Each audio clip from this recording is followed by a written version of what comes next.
Buona parte delle sessioni di coaching che tengo ruotano attorno a rapporti sentimentali.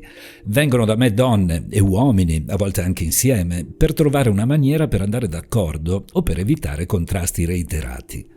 I contrasti e i momenti di incomprensione sono normali, poiché è normale avere idee differenti. E se così non fosse sarebbe un mondo noiosissimo. Se tutti la pensassimo allo stesso modo esisterebbe un solo genere musicale, qualsiasi forma artistica verrebbe appiattita e saremmo tutti vestiti allo stesso modo. Al di là della capacità di gestione del contrasto che ogni partner può avere più o meno accesa, in base alla cultura, alla sua apertura mentale e alla sua sensibilità, esistono dei comportamenti che, quando sono messi in atto da uno dei due all'inizio di una relazione, dovrebbero far aprire gli occhi all'altro. Purtroppo capita di frequente che gli occhi rimangano chiusi. Il problema di fondo è che quando stiamo attraversando la fase dell'innamoramento, anche i comportamenti più biechi possono passare inosservati a causa di veri e propri stati di negazione, dovuti appunto all'infatuazione. E quando iniziamo a notarli, si innesca il pericoloso pensiero che lui o lei cambierà grazie alla forza del nostro amore. Parto col dirti una cosa a cui ho dedicato un capitolo intero nel mio primo saggio, ovvero che nei rapporti di coppia i carnefici esistono perché le vittime permettono loro certi comportamenti e in un certo senso è la vittima stessa a partorire il suo carnefice con la sua incapacità di dire dei sacrosanti no.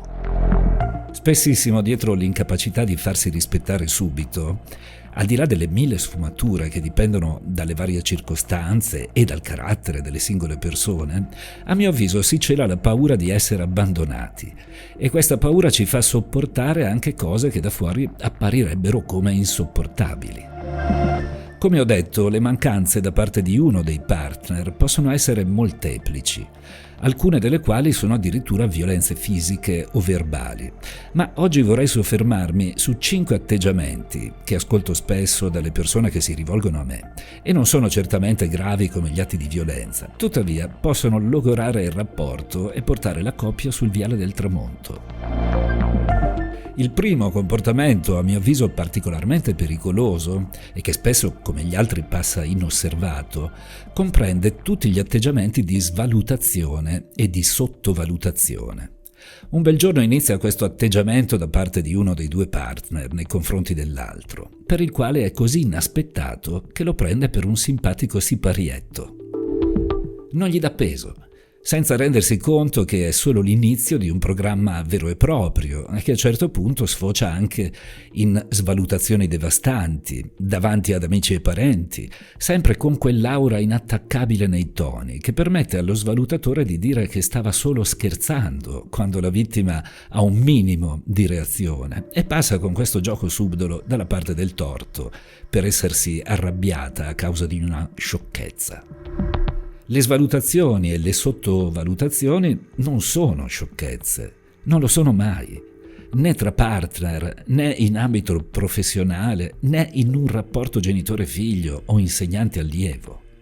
Se permetti all'altro di svalutarti e non metti subito in chiaro che quello è un gioco che non ti piace, rischi di veder perpetuare quel comportamento e quando finalmente avrai una reazione passerai per una persona irascibile o permalosa.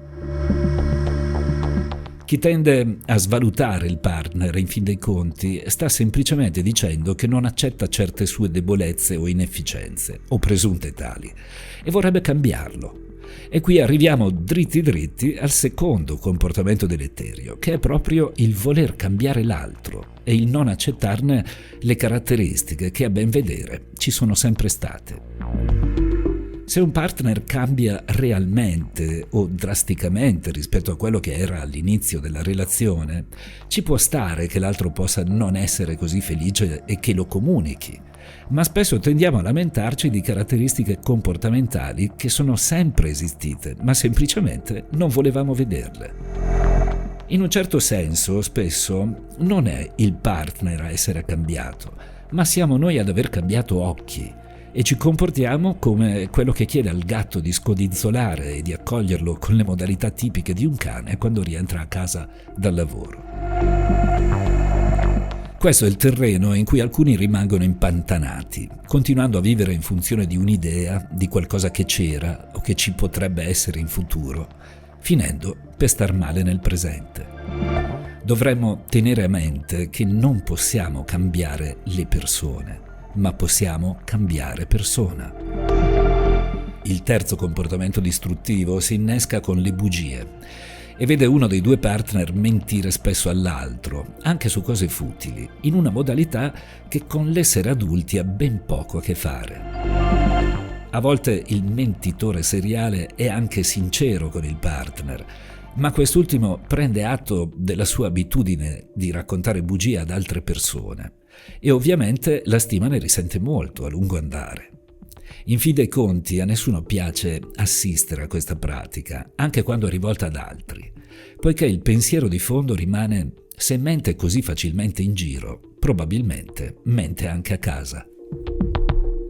Il quarto atteggiamento negativo è la mancanza di ascolto, spesso fomentata dall'attenzione verso il telefonino mentre il partner sta parlando.